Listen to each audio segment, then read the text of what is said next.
Hello everyone, my name is Javin and this is my YouTube channel. Today I've got an embarrassing video to share. I'm going to be telling you about those big mistakes that I used to make while collecting. Take it easy on the comment section. I know there are some pretty bad mistakes, but hopefully by sharing this video and by having everyone watch it, someone out there will not make the same mistakes that I have. So some of these mistakes apply to different things. Some of them are mistakes I made while collecting Pokemon. Some of them are mistakes I made while collecting different games and stuff. As you can see from my shelf back here behind me in the background of my videos, I do collect a lot of other things other than just Pokemon. Oh, and this first one, this really makes me feel like an idiot looking back. I don't understand how I could have done this today. I would never do anything like this to my games, but I used to treat my discs and my games for my GameCube and my Xbox and all those games awfully. It was really bad.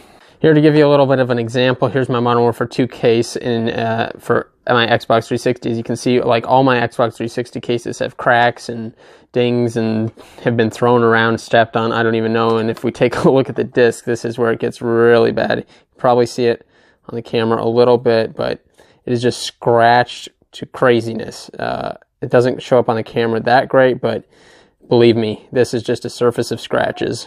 And the main reason why all of my discs and everything, all my games are scratched up so bad is because I used to just, when I was done with the game, I would just take it out and I would stack the discs up on top of each other like this, and then they would scratch the bottoms of the discs together, and I would leave them out, not put them back in their cases, and this was just a stupid mistake. I shouldn't have done it, and hopefully you guys don't do anything like this, because I destroyed a lot of games doing this. Like this Modern Warfare 2 disc won't read anymore, destroyed it. A bunch of other games just won't read, won't play anymore because they were not treated well. So I guess that's the lesson to be learned from my first big mistake when the collecting is I didn't really used to be into collecting. I just, was there to play the games, but instead of actually taking care of my games and putting them back in the cases like a good boy would do, I left them out, just stacked them up, and they got thrown around, tossed around, and got scratched up to the point where most of them don't even play anymore. They don't read the discs, so basically just a waste of money. And that just drives me crazy now that I care about the collecting aspect. I care about the cases and the games inside to be in good condition. It just is stupid that I would do that, so please learn from my mistakes. Do not leave your discs out. Put them away when you're done. It takes like 3 seconds, and then you won't have to go out and buy multiple copies of games and have ruined games. This big collecting mistake ties into the last one pretty heavily, and it has a lot to do with not putting my games away in the case is stupid, Javin, but this applies more to the DS games more so than the Xbox and GameCube type games. And that's because the DS games are obviously very small, so it's easy for them to get lost in between cracks, fall down, I don't know, get put somewhere where you don't remember them. And so all of these DS cases I have right here are of DS games that are missing. Yeah, I hate looking at these cases. It just reminds me of all those missing games that are out there somewhere, like my Pokemon Pearl, we got Animal Crossing, so many games I played for so many hours and they are just gone. So hopefully someday they turn up, but looking at these cases today is painful. So my first two mistakes are pretty darn similar. It all has to do with not putting my games away in the cases. For the DS games, I lost them. For the Xbox games, I damaged them. But in the end, just put those games away. That's what I've learned anyway. The thing is ever since I started actually putting my games in the right cases and putting them away after I was done, none of them have broken. Whoa! This next one has to do with Pokemon, and it might seem a little bit ironic, but actually one of the biggest mistakes I've made with my Pokemon collecting is using these binders to store my cards. The thing about these binders and these sleeves that are inside is that they are almost 20 years old, and this is how I've stored all of my older cards. That's what I did as a kid. I put my cards in these binders and they've been in here ever since. But in reality, when I go back and look at these cards in these binders, it turns out that in more cases than not, these binders have actually damaged a lot of my cards. All right, so take a look inside here, and the big issue is the binders are whatever, but the Ultra Pro sleeves are probably the biggest issue, and they're like 20-year-old sleeves now. And what happens is these cards can just slide in and out of these sleeves super easily, and the tops get dinged around, they get damaged, they get little scrapes and scratches on the tops of these cards especially. It's especially worse on the cards that are in these top sleeves because they'll actually fly out and fling out of the top of the binder when I'm trying to move it around or put it away, and it will end up damaging the tops of the cards. You can see there's like a little ding on this card, and all kinds of the cards in here that are at the very tops of the binders especially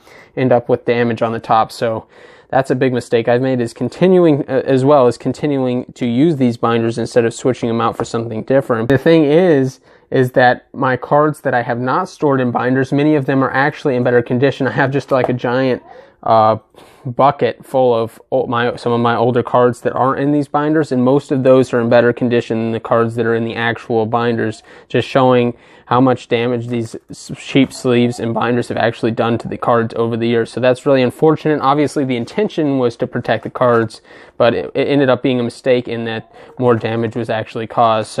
And so this is a mistake that I still have not fixed to this day. I have not changed these cards. I really need to get them in some nicer sleeves and a nicer binder. That would be optimal, but I just have not taken the time to do that. Make sure the sleeves you are using for your Pokemon cards to store, whether it be in a binder or otherwise, are good quality sleeves that are actually going to protect your cards and not end up damaging them more like happened to all of my cards. And the last major mistake that I've made while collecting, at least that I know of, is I stopped collecting Pokemon cards around 2004, 2005. That's when I stopped collecting.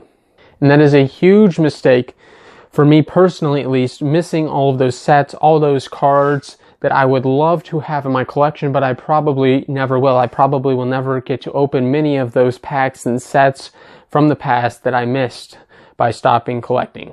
And even for my channel, having those cards would be great. I wish I had some of those cards for examples and being able to do different videos on different types of cards. I wish I had some different Gold Star cards.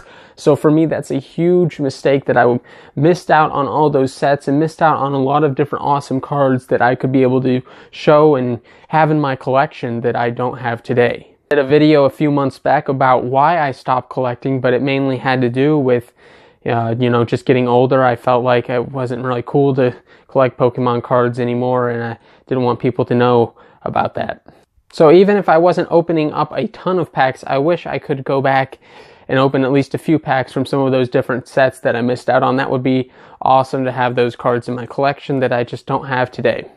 Alright, so that's pretty much it for my biggest mistakes, at least as far as I know. I mean, there could be some huge mistakes I'm missing that I have no clue about, but hopefully that's not the case. Please learn from my mistakes. Don't leave your games out. Make sure you put them away. Don't lose them. Don't end up destroying them, scratching them, wasting your money.